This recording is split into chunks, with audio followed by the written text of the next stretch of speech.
Did you know that the best kind of armor is the one that is already vaporized?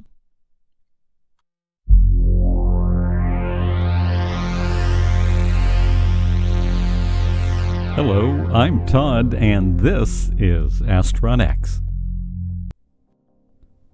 Today, we're going to be discussing real energy shields, and even propose one, maybe two, of our own concepts. Armor, regardless of whether it's protecting against weaponry or the hazards of space travel in general, it's limited by its melting and vaporization temperatures. It's a similar problem faced by the nuclear rocket scientists in the 60s and 70s. For them, the efficiency of their engines were limited because their reactor would melt if pushed too hard. The solution? Radical, yet simple. Let the reactor melt. In fact, let it vaporize and then hold it back by means of vortexes or energy fields. The same can be done for armor. You know, normally vaporized armor is kind of useless. But hold it in place, keep it dense with magnetic fields, and you get the best possible armor, a kind of basic shield. In 2014, a group of physics students at the University of Leicester, Great Britain, as part of another project, ran the numbers to see if something like a Star Wars shield was actually possible given our level of technology. What they calculated is that a magnetic field of only 5 Tesla, similar to the output of an MRI machine, could indeed hold in place plasma dense enough to not only absorb visible light laser weapons, but it could also be adjusted for a wide array of frequencies. Though there were a number of problems associated with their concept, they still proved that the idea was worthy of serious research. Even stronger fields, such as those being developed for fusion confinement, could hold in place plasma dense enough to absorb soft X-rays. And there are already experiments generating pulsed magnetic fields of 100 Tesla, and even some devices that can generate one-time pulses of up to 1200 Tesla. It's only a matter of time, and not much time at all, before we can routinely generate field strengths of several hundred or even 1,000 Tesla. Even low-density plasma shields are useful. While they may not deflect incoming energies directly, they can ionize neutral particle beams, allowing magnetic fields to deflect them. There are some downsides to plasma shielding. The plasma absorbs all incoming and outgoing radiation, blocking all communications and leaving the shielded craft blind. Could these problems be solved? Oh yes, given enough time. Shields can be classified into 2 broad categories: zonal and full enclosure, or complete shields. Zonal shields have many separate projectors, each with its own power supply, possibly linked to a central power supply, and protecting only a small region of the craft. If the projector of a region is damaged or otherwise fails, that section is left defenseless. On the other hand, if fully enclosed shields, each projector can individually protect the entire craft. Destroying a projector in one section merely weakens the shield as a whole, but it does not leave anywhere completely defenseless. At this point, you might be noticing a potential overlap between the zonal and the complete shieldings, and you'd be right. A zone-by-zone shield could be repositionable, like on Star Wars, where the deflector array can be angled to protect a different section, or perhaps where a zone projector could spread its shield to fill the gap left by a failed projector. Another important aspect to consider is shield durability. Only a very basic shield would actually be depleted under bombardment, as is usually depicted in science fiction. Even a plasma shield could be made to regenerate rapidly by emitting more gas to reinforce the shield, should it be blown away by weapons fire or cosmic radiation. More advanced shields, however, making use of fields alone, don't suffer from this limitation at all. I'll explain. The next shield I'm about to discuss is an Astron X original concept. What we've designed here is a plasma shield that can never be depleted by bombardment. The way our shield works is like this.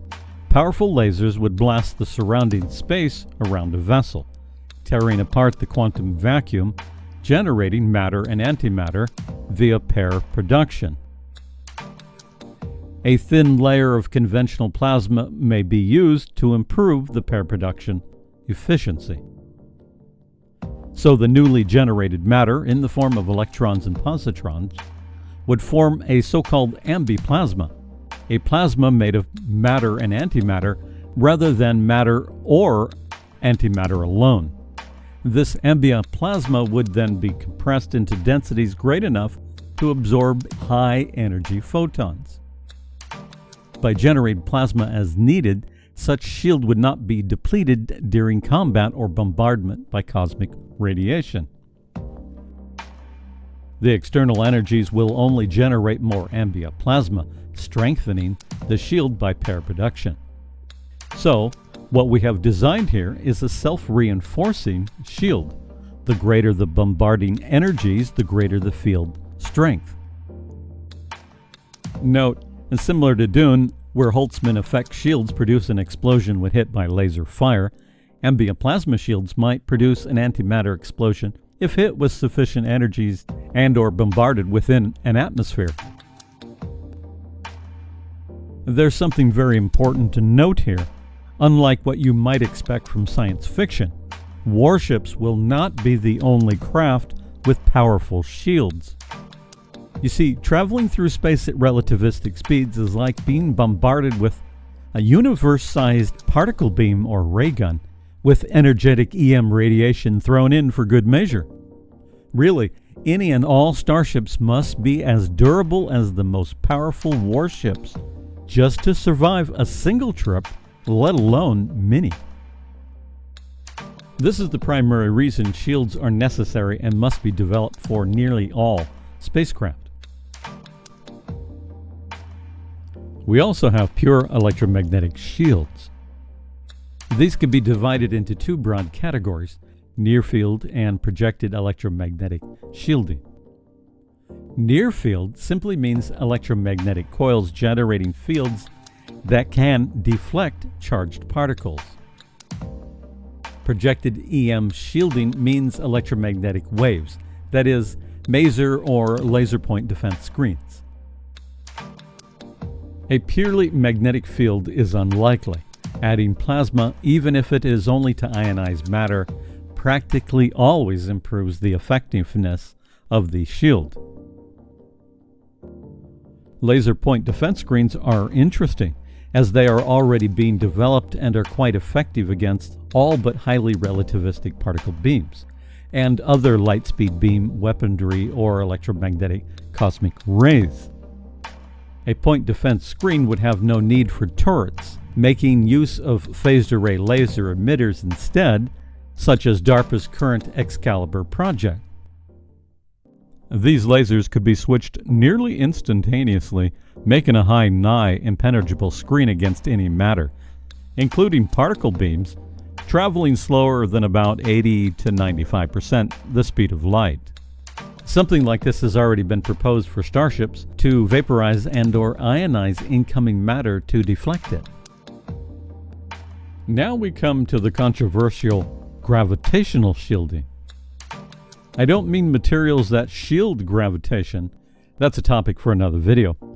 I mean synthetic, artificially generating gravity fields.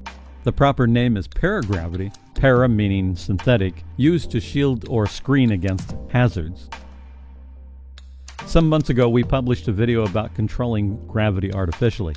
In it, we discussed the work of Dr. Moshe and Pinheiro on a means of artificially generating and controlling gravitational fields, something within our grasp. Using this controversial technology, we could propose a new kind of shield that is also highly effective.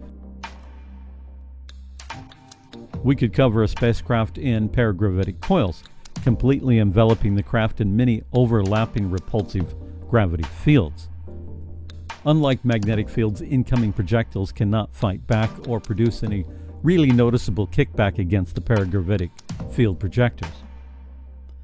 Because of the techniques used to generate these paragravitic fields, the bulk of the energy required is supplied by the quantum vacuum, the QV, the ubiquitous fluid of ephemeral particles that carries the electromagnetic force.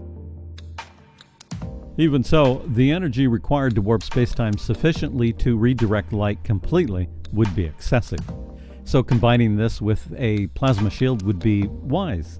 Perhaps our ambient plasma shield, which is also generated from the QV.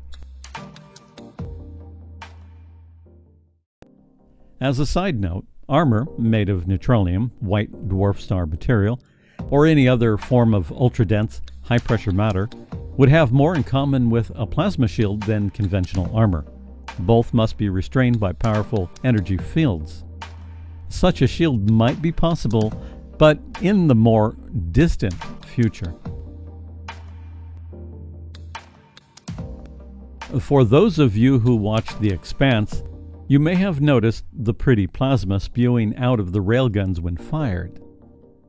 This was apparently thought up by a real scientist who come up with the notion of firing a laser pulse through a cloud of gas, producing a long plasma channel that acts like an extended rail, vastly improving the projectile's speed.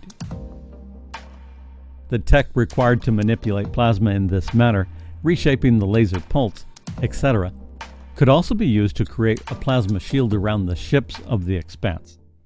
Perhaps this is a railgun countermeasure, just a thought. And there you have it, a compact yet detailed discussion of both cutting-edge and bleeding-edge possibilities for real-life shields. What do you think? What sort of shields would you use? Zonal shields? Complete covering shields? Would you use plasma or perhaps lasers? Or maybe just simply electromagnetic fields? Or perhaps the gravitic shielding intrigues you? Or would you use some combination thereof?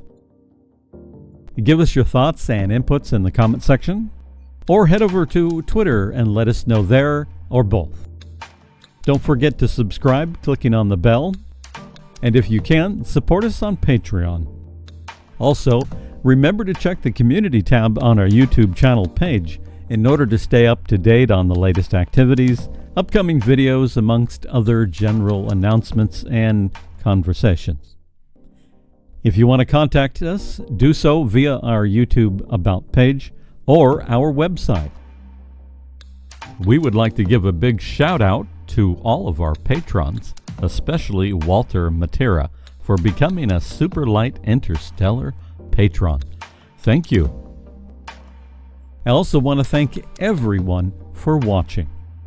Until next time, keep wondering about space.